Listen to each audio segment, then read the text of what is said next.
Hi friends, அனைவருக்கும் வணக்கம். எல்லோரும் எப்படி இருக்கீங்க? நம்ம ஏரியாவில் டியூஸ்டே அன்னைக்கு பார்த்திங்கன்னா செம்ம மழைங்க. ஈவினிங் தான் இந்த மழை பெஞ்சிட்ருக்கு. ஏன் வந்ததுனே தெரில. காலையிலேருந்து தூறல் போட்டுகிட்டே இருந்தது. ஒரு 3 o'clock மேலே ஸ்கூல் விடுற டைம் பார்த்திங்கன்னா பயங்கர மழை. ஸ்கூலில் எத்தனை குழந்தைங்க வெளியே எப்படி வந்து ஆட்டோவில் ஏறணும், பஸ்ஸில் ஏறணும், எவ்வளோ கஷ்டப்பட்டிருக்கோம். கரெக்டாக எப்போவுமே இந்த ஸ்கூல் டைம் மழை வந்துடுது. பார்த்திங்கன்னா இந்த மாடு கூட பாவம் ரொம்ப நேரமாக மழை விடுன்னு அந்த ஓரமாக நின்றுட்டுருக்கு. அதை தான் பார்த்துட்டு, ஏன்னா பிள்ளைங்க இப்போ தான் வருவாங்க, அதுக்காக தான் வெயிட் பண்ணிகிட்டு இருந்தேன். இன்றைக்கி டியூஸ்டே விளாக் ரொம்ப இன்ட்ரெஸ்டிங்காக இருக்கும். கண்டிப்பாக ஒரு பூஜா விளாகில் உங்களை மீட் பண்ணுறேன். அனைவருக்கும் ஹாப்பி ஈவினிங். இன்றைக்கி வந்து நான் வெத்தலை தீபம் வந்து இதை பற்றி நான் நிறைய தகவல் நான் உங்களுக்கு சொல்லியிருக்கேன். ஏன்னா நான் வந்து இப்போது டைம் இருக்கும்போதெல்லாம் வந்து ரொம்ப சிம்பிளாக கூட நீங்கள் முருகரை வந்து எப்படி கும்பிடலாம் அப்படின்றதுக்கு இந்த பதிவு உங்களுக்கு யூஸ்ஃபுல்லாக இருக்கும். ரொம்ப வந்து கிராண்டாக சூப்பராக வந்து நம்ம கும்பிடலாம். அதாவது எப்படி சொல்கிறேன்னா, நம்ம வீட்லேயே வடை பாயசம் அவருக்கு பிடிச்ச சாப்பாடெலாம் செஞ்சு வச்சு நம்ம செய்கிறோன்னு வைங்களேன். இப்போ கிருத்திகளெல்லாம் ரொம்ப நம்ம வந்து அவருக்காக மாவிளக்கெலாம் போட்டு விளக்கேற்றினா அவ்வளோ பவர்ஃபுல்லாக இருக்கும். கோயிலுக்கெலாம் போயிட்டு வருவோம் கொள்வோம். பட் வீட்டிலே இருக்கோம், வேலைக்கு போகிறோம், எங்களுக்கு டைமே இல்லை. ஆனால் வந்து முருகரை கும்பிடணுன்னா எங்களுக்கு ரொம்ப பிடிக்கும். வெற்றிலை தீபம்லாம் போட்டால் நிறைய கடன் பிரச்சனை குறையும். இந்த கடன் பிரச்சனை இருந்தால் அதுக்காகவே நம்ம வேலைக்கு போகணும், சம்பாதிக்கணும், கடன் அடைக்கணும், பசங்களை படிக்க வைக்கணும், எஜுகேஷன் அடுத்து நம்ம மைண்ட் யோசிச்சுட்டே இருக்கோம். நம்ம வாழ்ந்த லைஃப் ஸ்டைலே வேறு. அப்போல்லாம் வந்து கவர்மெண்ட் ஸ்கூலில் படிப்புமே நல்லா இருந்தது. கவர்மெண்ட் ஸ்கூலில் தான் படித்தோம், வளர்ந்தோம், கவர்மெண்ட் காலேஜ் போனோம். அந்த லைஃப் மாதிரிலாம் இப்போ இருக்க லைஃபே கிடையாது. நம்ம வந்து லேக்ஸ் கணக்கில் நிறைய சம்பாரிச்சு தான் குழந்தைங்கள படிக்க வைக்கணும். டியூஸ்டே எப்போவுமே ஒரு சிம்பிளாக வந்து என்ன பண்ணுவேன், பூ போடுவேன், விளக்கேற்றுவேன். எப்போவுமே செவ்வாய்க்கிழமை முருகருக்கு உகந்த நாள். அதுலேயும் நீங்கள் சஷ்டி கிருத்திகையிலலாம் பார்த்தீங்கன்னா கண்டிப்பாக இந்த வெற்றிலை தீபம் போட்டு விளக்கேற்றிட்டு கிளம்புவேன். அந்த மணப்பழக்கையெல்லாம் தொடச்சிட்டு முருகரை தொடச்சிட்டு பூ போட்டுட்டு விளக்கேற்றி ஒரு 2 ஊதுவத்தி ஏற்றினாலே அவருக்கு ஏற்றுப்பார். ரொம்ப பவர்ஃபுல்லாக அவர்.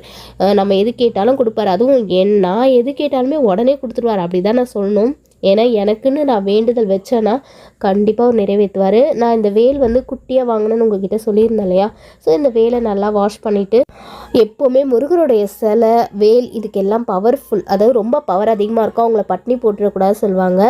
அதனால் சொன்னேன். ஸோ பார்த்திங்கன்னா இப்போ பூஜை ரூம்லாம் க்ளீன் பண்ணிவிட்டு, அதாவது தொடச்சிட்டு பூக்கள்லாம் மாற்றிட்டு எப்போவுமே தீர்த்தம் தண்ணி வச்சுடுவேன். நெய்வேத்தியமாக ஒரு கற்கண்டு, உடச்சக்கலை, திராட்சை ஏதாவது ஒன்று வைக்கணும்.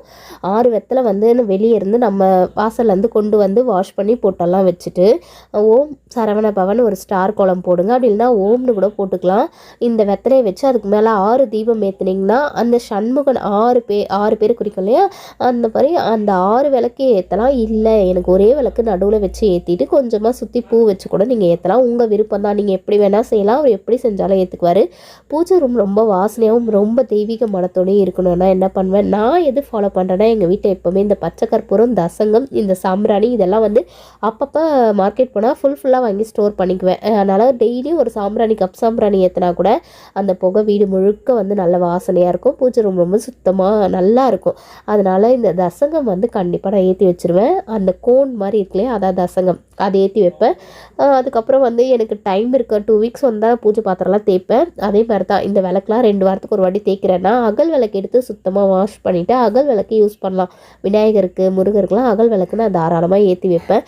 ஏன்னா பூஜை பாத்திரம் தேய்க்க டைம் இல்லாதவங்களுக்கு இந்த டிப்ஸை நான் சொல்கிறேன். அந்த பூஜை ரூமை க்ளீன் பண்ணிவிட்டு 2 அகல் விளக்கு ஏற்றி வைங்க, அதுவே போதும். கற்கண்டு வைக்கிறெல்லாம் அது குழந்தைங்களுக்கு கொடுத்துருவேன். நீங்கள் எந்த நெய்வேத்தியம் வேணால் வைக்கலாம். எப்போவுமே பூ ஃப்ரிட்ஜில் வாங்கி நிறைய வச்சுப்பேன். ஏன்னா செவ்வாய்க்கிழமை, வெள்ளிக்கிழமை, சஷ்டியில், கிருத்திகையில், அமாவாசையில் கூட விளக்கு கண்டிப்பாக ஏற்றுவேன். ஸோ பூ போட்டு பானகம் தண்ணி ஏதாவது வச்சு விளக்கேற்றிட்டு வெளியே போயிடுவேன். முருகர் நான் வைக்கிறேன் தட்டில்னா விபூதி கொட்டி தான் வைக்கணும். அதுதான் சிறந்தது. அந்த வேலுக்கு அவ்வளோ பவர் இருக்குது. அவருக்கு விபூதி அபிஷேகம்னா அவ்வளோ பிரியர் அவர்.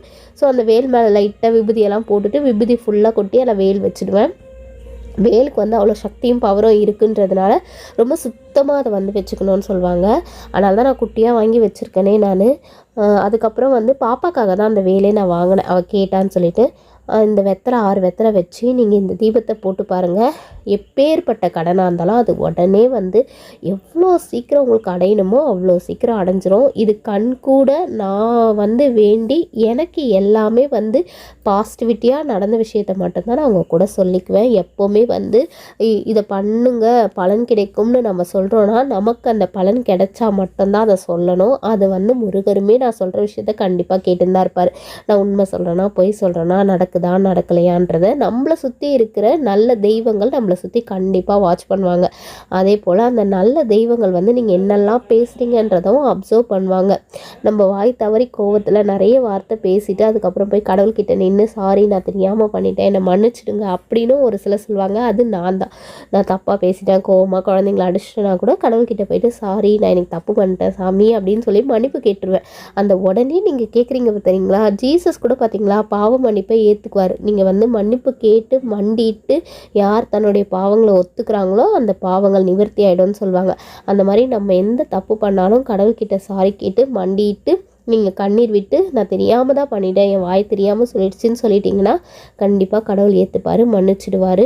கடவுளுக்கும் ஒரு மனசு இருக்குது. அவர் வந்து நம்மளை பார்த்துட்டு தான் இருக்கார், நம்ம நல்லவங்களா கெட்டவங்களா அப்படின்றது நம்ம மனசுக்கும் தெரியும். நம்ம நல்லவங்க கெட்டவங்க அப்படின்றது முடிஞ்ச அளவுக்கு வந்து ப்ரே பண்ணும்போது உங்களுக்கு நல்ல பாசிட்டிவிட்டி அதிகமாக கிடைக்கும். உங்களுக்கு நெகட்டிவிட்டியும் உங்களை விட்டு போயிடும். நீங்கள் எது பண்ணாலும் இல்லை இது சக்ஸஸ் ஆகிடும், கண்டிப்பாக நம்ம ஜெயிப்போம், இது தானே நம்மளால் முடியாது என்ன அப்படின்ற மைண்ட் உங்களுக்குள்ளே வரும். வீட்லேயே நான் இருந்தேன்னு வைங்களேன் சூப்பராக பூஜை பண்ணுவேனே. அந்த பூஜை ரூமையே வந்து ரொம்ப மங்களகரமாக நான் மாற்றி விட்ருவேன். நான் இப்போ கூட பார்த்திங்கன்னா இன்றைக்கி மழைன்றதுனால நான் ஷாப்புக்கு போகலன்னா ஒரு நாளும் நான் என்னோடய வீட்டை வந்து க்ளீன் பண்ணி அழகாக பூஜை ரூமை க்ளீன் பண்ணுவேன். அன்றைக்கி கிச்சனை க்ளீன் பண்ணி வீடியோ போட்டிருந்தேன். ஸோ எப்போ எனக்கு டைம் கிடைக்குதோ அந்த டைமை வந்து நான் யூஸ்ஃபுல்லாக வந்து மாற்றிடுவேன். ஏதாவது ஒரு யூஸ்ஃபுல்லான விஷயத்த செய்யணும். மளிகை சாமான் எடுத்து எல்லாத்துலேயும் கொட்டி வச்சு அந்த மளிகை சாமான் லிஸ்ட்டெல்லாம் அவுட் பண்ணி எழுதி வைப்பேன். கிச்சனை க்ளீன் பண்ணுவேன். துணி குழந்தைங்களோட ட்ரெஸ்ஸு கபோர்டு எல்லாம் மடித்து வைக்குவேன். இந்த மாதிரி வேலை ஏதாவது ஒரு வேலை தான் செய்வேன்.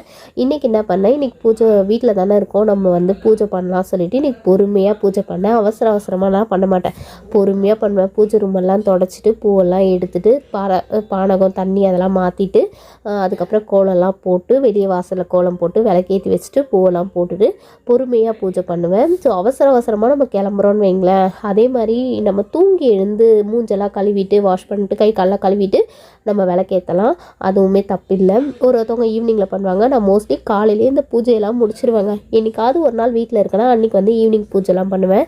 ஸோ இந்த சாம்பிராணி எல்லாமே நிலவாசலில் கண்டிப்பாக காட்டுங்க, அது ரொம்ப நல்லது. நம்ம வீட்டுக்குள்ளே வந்து அந்த தெய்வீக சக்தி எப்போவுமே இருக்கும், கெட்ட சக்தி வராது. நம்ம நைட்டு திடீர்னு தூங்குவோம், ஏதாவது ஒரு கெட்ட கனவுகள்லாம் வரும் இல்லையா, அந்த மாதிரிலாம் வராதுன்றதுக்காக தான் நிலவாசலில் வந்து சாம்பிராணி ஊதுவத்தி எல்லாமே காட்டணும். ஏன்னா நிலவாசல் வரைக்கும் கெட்ட சக்தி வர்றதுக்கான வாய்ப்புகள் அதிகம். அது உள்ளே வராமல் இருக்கிறதுக்கு தான் அவ்வளோ பவர்ஃபுல்லாக நம்ம குலதெய்வம் வந்து வெளியே இருக்கும். அந்த குலதெய்வத்தை நீங்கள் நினச்சி கும்பிடணும். நீங்கள் நினைக்காமே விட்டுட்டிங்கன்னா இவன்னா நம்மளை கும்பிட்றாலாம் நினைக்கவும் மாட்றா, ஒன்றும் பண்ண மாட்றான்னு அவங்க பாட்டு எண்ணு போய் நேர்ந்துருவாங்களாம். ஒரு விருந்தாளி கூட நம்ம வீட்டுக்கு வந்தாங்கன்னா வாங்க உட்காருங்கன்னு உபசரிப்போம் பார்த்தீங்களா, அந்த மாதிரி நம்ம குலதெய்வன்றது நம்ம வீட்டு உள்ள காவலுக்கு எப்போவுமே இருக்கும். அந்த தெய்வத்தை நினச்சி நம்ம ஒரு கற்பூரம் ஏற்றி விளக்கேற்ற ஆத்தா என்னை காப்பாற்று அப்படின்னு சொன்னாலே போதும். நீங்கள் கும்பிடல நினைக்கலன்னா அவள் எப்படி இருப்பா. உடனே என்ன பண்ணோம், நம்ம குலதெய்வம் நம்ம வீட்டை விட்டு போயிடுச்சுன்னா திரும்ப வர்றது ரொம்ப கஷ்டம். அதுக்காக நம்ம எப்போவுமே எப்படி ப்ரே பண்ணுவோமோ அந்த மாதிரி பண்ணணும். செவ்வாய்க்கிழமை, வெள்ளிக்கிழமை, சனிக்கிழமை முக்கியமான நாட்களில் நான்வெஜ்ஜை அவாய்ட் பண்ணிக்கோங்க. நாங்கள் செய்ய மாட்டோம். சிலர் வந்து சாப்பிட்டுடுறாங்க, அது தெரிஞ்சு செய்கிறீங்களோ தெரியாமல் செய்கிறீங்களோ. எதுக்கு அந்த மாதிரி நாட்கள்லாம் சாப்பிடக்கூடாதுன்னு சொல்லியிருக்காங்க, அதெல்லாம் சாப்பிடாமல் தவிர்த்துக்கலாம். அட்லீஸ்ட் ஒரு விளக்கேற்றி 2 ஊதுவத்தி ஏற்றி சாமி கும்பிடலாம். ஸோ எப்போவுமே அந்த கெட்ட சக்தின்றது இந்த உலகத்தில் இருக்க தான் செய்யும். அது வந்து இங்கே சுற்றிட்டு தான் இருக்கும். நம்மளா போய் அதை கூப்பிட்டா தான் நம்ம வீட்டு வரைக்கும் அது வரும்னு வச்சுக்கோங்களேன். நம்ம ஏதாவது நான்வெஜ் சாப்பிட்டு வருவோம், அது பின்னாடியே தொத்தின்னு வந்துடும். அதுக்கு நம்ம வீட்டில் எப்போவுமே ரொம்ப பவர்ஃபுல்லாக சக்தியாக வச்சுக்கிட்டோம்னா இந்த பிரச்சனைலாம் வராது. ஸோ என்கிட்ட சம்பங்கி பூலாக இருந்ததுனால இன்றைக்கி வந்து அழகாக போட்டு விளக்கலாம் சிம்பிளாக முருகருக்கு சாமி கும்பிட்டது எனக்கு வந்து ஒரு மனசு நிறைவாக இருக்கும். பூஜை ரூமை ரொம்ப க்ளீனாக வச்சுக்கணும், அழகாக வச்சுக்கணும், சாமி ஃபோட்டோக்கெலாம் இன்னும் நிறைய மாலெலாம் கட்டி பூலாம் போடணும் அப்படின்னு நினைப்பேன். இந்த மாதிரிலாம் வச்சுக்கிட்டா அழகாக இருக்கும் இல்லையா, நமக்கே பார்க்கும்போது நம்ம கண் வந்து அவ்வளோ குளிர்ச்சியாக இருக்கும். அழகாக இருக்கே பூஜை ரூமு, நம்ம நல்லா வச்சுக்கிறோமே, நம்ம நல்லா சாமி கும்பிட்றோமே அப்படின்னு நம்ம மனசுமே நமக்கு வந்து நிறைய நல்ல தகவல்களை நமக்கு சொல்லி தரும். ஸோ என் பசங்க பார்த்திங்கன்னா வீட்டுக்கு வந்துட்டாங்க ஸ்கூல்லேருந்து. அதான் மழையாக இருக்குனால இன்றைக்கி டியூஷனும் கிடையாது. இந்த மழை எப்போ விடும், திடீர்னு நிறைய வந்து அதிகமாக வந்துட போகுது சொல்லிட்டு நான் போகல. இந்த குங்குமம் க்ரீன் கலர் வந்து நான் வந்து குபேரலக்ஷ்மி பூஜை பண்ண குங்குமம். எப்போல்லாம் வீட்டில் கையில் காசு இல்லை எனக்குன்னு தோணுதோ அந்த குங்குமத்தை எடுத்து நெத்தியில் வச்சுக்குவேன். உண்மையிலே அது ரொம்ப பவர்ஃபுல்லாக இருக்கும். அந்த குங்குமம் வச்சதுமே பார்த்திங்கன்னா எனக்கு ஏதாவது ஒரு வழியில் காசு கிடச்சிரும். ஏன்னா அது நான் 108 தடவை போற்றி சொல்லி அந்த குங்குமத்தால் அர்ச்சனை பண்ண குங்குமம் அது எப்போவுமே பூஜை ரூமில் வச்சுருப்பேன். எனக்கு எப்போல்லாம் மனசு கஷ்டமாக சங்கடமாக இருக்கும் அன்றைக்கி எடுத்து நெத்தியில் வச்சுக்குவேன். இல்லை காசு இல்லைனாலும் எடுத்து வச்சுக்குவேன். ஸோ எப்போவுமே பூஜை ரூமில் வந்து லைட்லாம் ஆஃப் பண்ணிவிட்டு எனக்கு இந்த விளக்கின் வெளிச்சத்தில் பூஜை ரூமாக பார்க்கணும். அந்த புகை மூட்டமாக இருக்கும். ஸோ அந்த தெய்வீக சக்தி நம்மளால் உணர முடியும். அதனால் லைட்டெல்லாம் ஆஃப் பண்ணிட்டு கொஞ்சம் நேரம் ரிலாக்ஸாக உட்காந்து மனசில் ஏதாவது கஷ்டம் இருந்தால் கடவுள்கிட்ட சொல்லிவிட்டு அப்படியே எழுந்து போயிட வேண்டியது தான். கோவிலுக்கு போனால் கொஞ்ச நேரம் ரிலாக்ஸாக உட்காந்து கடவுள்கிட்ட எல்லாத்தையும் சொல்லிட்டு வருவோம். கோவிலுக்கு போக முடியல, அதனால் வீட்லேயே சாமி கும்பிட்டாச்சு. எப்போவுமே உங்கள் ஃப்ரீயாக இருந்தால் இந்த மாதிரி ஏதாவது விளையாட்டு இருப்பாங்க. டிவி வந்து கொஞ்சம் நேரம் தான் வைப்பேன். வெளியே வந்து வாசலில் ரொம்ப சிம்பிளாக கோலம் போட்டு விளக்கேற்றிருக்கேன். அதுக்கப்புறம் வந்து சாமிலாம் கும்பிட்டுட்டு அந்த வேல்கிட்ட விபூதி வச்சேன் பார்த்தீங்களா, அந்த விபூதியை தான் நான் எடுத்து வச்சுக்கிட்டு பசங்களுக்கும் அந்த விபூதி எடுத்து வைப்பேன். ஏன்னா அது கொஞ்சம் ரொம்ப பவர்ஃபுல்லாக இருக்கும். அவங்க நல்லா படிக்கணும் அப்படின்னு சொல்லி நம்ம ஏதோ ஒன்று வேண்டிக்கிட்டு கூட அதை வைக்கலாம். அவங்களுக்கு வந்து ரொம்பவே அது வந்து நல்ல புத்தி கூர்மையை பண்ணோம் சொல்வேன். இந்த வெத்தலை கொடி பார்த்திங்களா, வெளியே இருந்து வெத்தலை வந்து படர்ந்து இருக்குது வாசலில். இந்த வெத்தலை தான் எடுத்து வாஷ் பண்ணி நான் சாமிக்கு ஏற்றுவேன். துளசிக்கு வெள்ளிக்கிழமை இங்கே பூஜை பண்ணுவேன். இதை நிறைய பேர் விலாகில் பார்த்துருப்பீங்க. மீஷோலேருந்து ஒரு பொருள் ஆர்டர் பண்ணேன். அதை உங்கள் கூட இன்றைக்கி இந்த விலாக்லேயே ஷேர் பண்ணிக்கிறேன். நான் வந்து மோஸ்ட்லி நான் நிறைய வந்து ஆன்லைனே தவிர்த்துருவேங்க. நான் ஆன்லைனில் வாங்கவே மாட்டேன். என் வீட்டில் இருக்க ஒரு பொருள் கூட மோஸ்ட்லி நான் ஆன்லைனில் வாங்க மாட்டேன். நேரில் போய் வாங்கின பொருட்கள் தான் ரொம்ப ரேர் சொல்கிறேன். இது வந்து ஒரு ஃபோட்டோ ஆல்பம். இதில் வந்து குட்டி குட்டியாக குழந்தைங்களுக்கு ஸ்கூல்லலாம் வந்து ஃபோட்டோஸ் மிஸ் கொடுப்பாங்க. ஏதாவது ஒரு ஃபங்க்ஷனு, டான்ஸு அப்படிலாம் நடக்கும்போது அந்த ஃபோட்டோஸ் எல்லாம் கலெக்ட் பண்ணி நிறைய வச்சுருந்தேன். எங்களுடைய ஃபோனில் வந்து இப்போ நம்ம வெளியெல்லாம் போனால் கோயிலுக்கு போனால் ஃபோட்டோஸ் எடுப்போம் பார்த்திங்களா, அது எல்லாத்தையுமே ஒரு பிரிண்ட் மாதிரி சின்னதாக எடுத்து வச்சுருந்தோம். அதெல்லாம் போடுறதுக்காக இந்த ஆல்பம் வாங்கியிருக்கேன். இதில் வந்து 72 ஃபோட்டோஸ் போடலாம். 244 ருபீஸ் போட்டிருந்தாங்க. நான் இதை கவுண்ட் பண்ணப்போ 68 ஃபோட்டோஸ் வந்து இதில் போடலான்னு இருந்தது. நான் இந்த ஃபோட்டோஸ் போடுறதுக்காக தான் இதை மோஸ்ட்லி வாங்கினேன். ஸோ இந்த விலாக் இதோட கம்ப்ளீட் பண்ணிக்கலாம் ஃப்ரெண்ட்ஸ். மறக்காமல் லைக் பண்ணி ஷேர் பண்ணி சப்ஸ்கிரைப் பண்ணிக்கோங்க. நெக்ஸ்ட் வீடியோவில் மீட் பண்ணுறேன். பாய், தேங்க்யூ.